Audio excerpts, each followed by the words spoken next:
So let's go inside Marden's. Haven't been in there for a while. We'll shop and we'll do a taste test at the end. I'm going right in as the store opens at 9 a.m. here, and I'm not sure if they're in Scarborough. I think they're in Scarborough or Southport. I'm one of those. But this used to be a Walmart, Supercenter Walmart. And Walmart moved down the road, and Marden's took the space over. It's really nice to have so many things here. You never know what's going to be here. They're saying as always that you should have bought it when you saw it, because it may not be here the next time. Just looking at these couple flashlights here, your chargeable ones. And here's one with a long extension on it. I don't know exactly what that's about, but I'm not adventurous enough to buy it and find out, I guess. Some glue. Tank bond.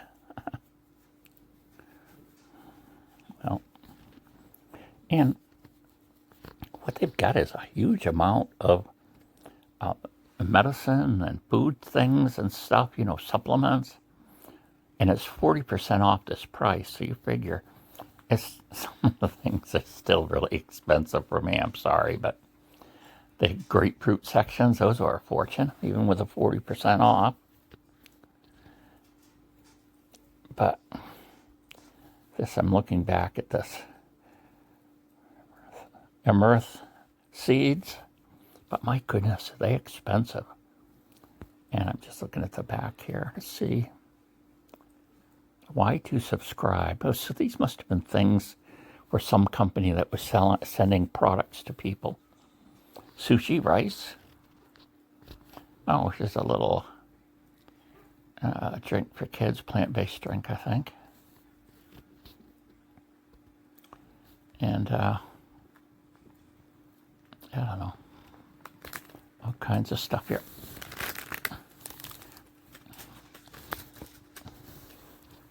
What do we got here? I don't know. I can't remember. Some of the things I have no idea what they are, but other things are pretty easy to tell. They've got all kinds of turmeric, and even that's expensive. Hydration things. Some of these hydration things are really nasty tasting. Goat milk powder.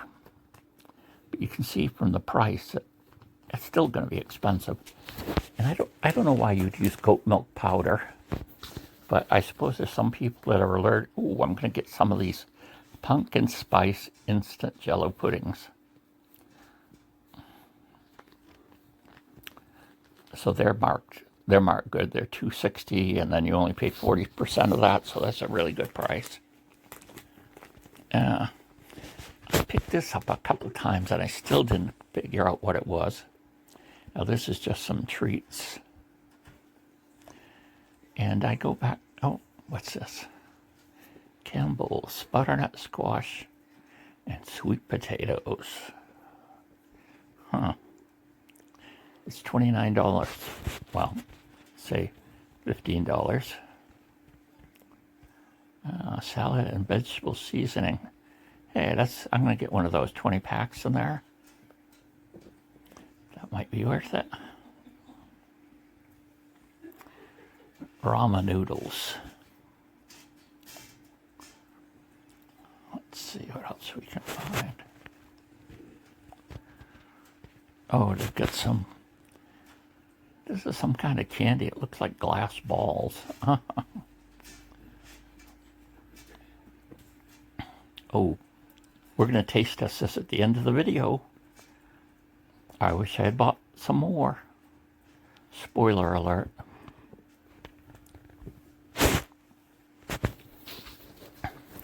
You can see there's all kinds of stuff here. So what they do is they buy surplus items, and they also, like say some store catches on fire and there's a bunch of stock in there, they get the insurance money for it, and then somehow Marden ends up buying it. I don't know if they buy it from the insurance company or what. So then there are just people that go out of business. They have a lot of stock. They'll get merchandise like that in. So it's kind of that type of thing. So their inventory is going to be whatever they can find. And heartburn relief.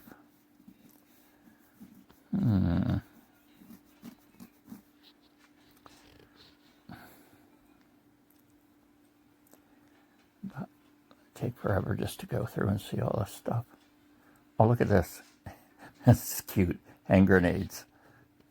Bottles with hot sauce in them.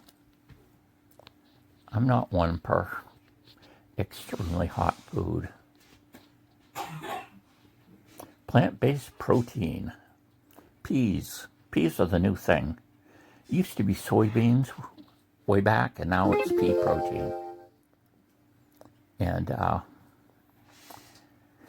there's been problems about soy protein. I think it kind of can mimic estrogen and the way it is, so that's one reason soy has fallen out of favor. Plus, it's too, it just tastes horrible, some of the soy products. But pea plant protein, you can't tell it's from peas in anything they put it in. They refine it enough so whatever the taste component is, it isn't in there anymore.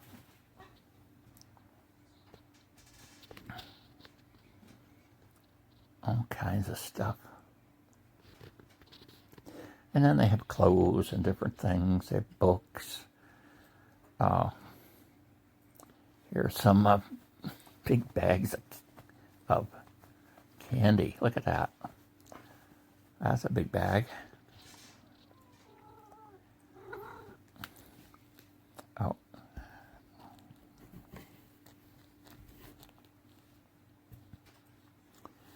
We continue on.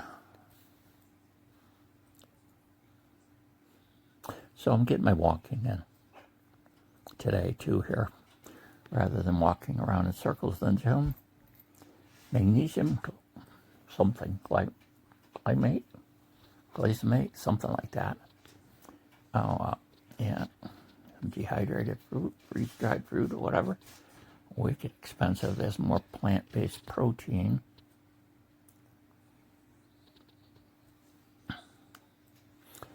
It's interesting about the pea protein. In England, during the Industrial Revolution, one of the things that fueled it was bread. And people in the cities ate a lot of bread. And poor people, they would kind of adulterate their bread. And one of the things they would throw in it is peas. And it actually made the bread healthier for them than for what the people with a lot of money were eating. Of course, they could afford to eat other foods too. But the comparison, they ate a lot of bread back then. Hot sauce, Skittles. We watched this show where in England they transitioned the people. They were kind of like contestants, but there was no exact winner or anything. But they'd all have this assigned task, and one of them was a baker, and they'd move them forward in history kind of as they went along with the series. It was kind of interesting. Frosted Flakes, strawberry Frosted Flakes. But at one point they showed what an average family would eat in bread, and it was like this table, and it was covered completely. If we ate that much bread, people would think you're really weird. But that was almost like their basic food. I mean, they did eat other things, but... And some ancient civilizations, too, ate a lot of bread. And it was just something that people could, you could make. It lasted a while. And, Egypt, they made a lot of bread. Other places, Roman soldiers sometimes were paid in bread instead of money. And, you know, the Our Father, give us this day our daily bread, certainly speaks to the idea that there was a lot of bread around. That's what people were eating. Probably what people could afford. And breads weren't necessarily just made out of wheat. They could be made out of other things. And, or mixed with, you know, with wheat flour and things like that.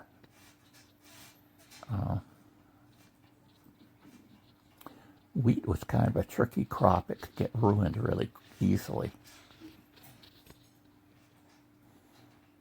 And the Americas had much better climate to grow wheat than, say, in the United Kingdom at the time, way back then. And you go further back in history, and there were a lot of famines brought along by certain crop failures and things. And actually, what helped, I get some of those peanut butter crackers. What helped make empires was the fact that certain foods from Latin America and South America came to the civilized people, and growing potatoes and different things like that, corn, were things that weren't as subject to crop failure. So it allowed empires to form and people to travel great distances and different things like that. It's very interesting if you read the history of bread and the effect it had on the world in different crops, like I say, like wheat, barley and different things like that. Here's all the books they have. And here's more kind of medicines and things.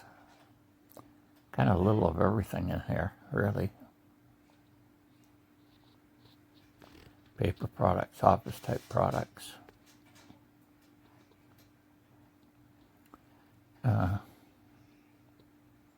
They were supposed to have walking sticks here, trekking poles, and I couldn't find them.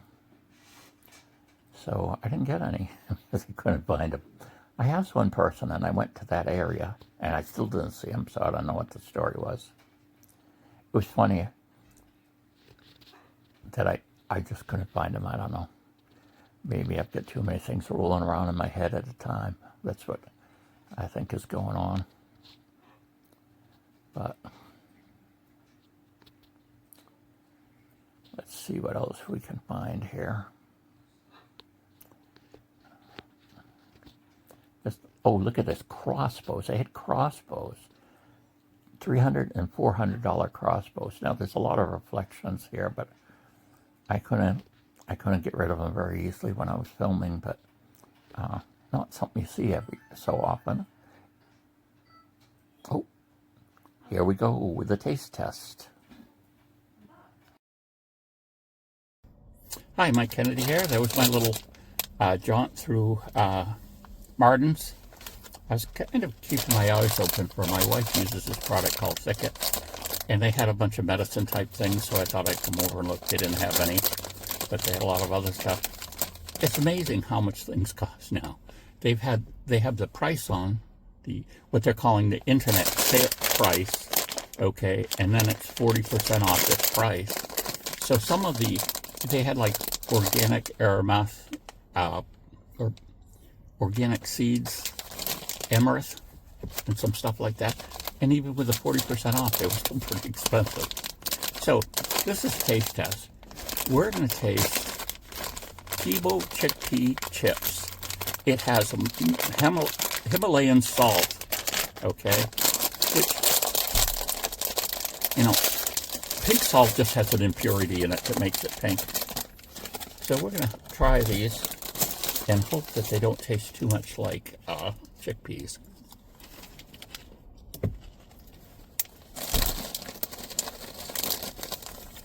They taste like chickpeas, I think.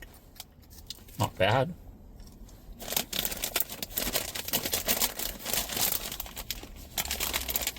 I mean, $1.19 for a bag this size. seems like a reasonable price, but it's still kind of on the expensive side for me. 110 calories, 0.5 grams, or 3% saturated fat. Sodium is 220 or 10%. No added sugars. 6 grams of protein. Let's see what's actually in this. The chip has chickpea flour, pea protein, yellow peas, lentil flour, rice flour, potato starch, salt, vegetable oil, and that might be sunflower, sapphire, soybeans, or canola. And the last one is Himalayan salt, which is good. It's not overly salty.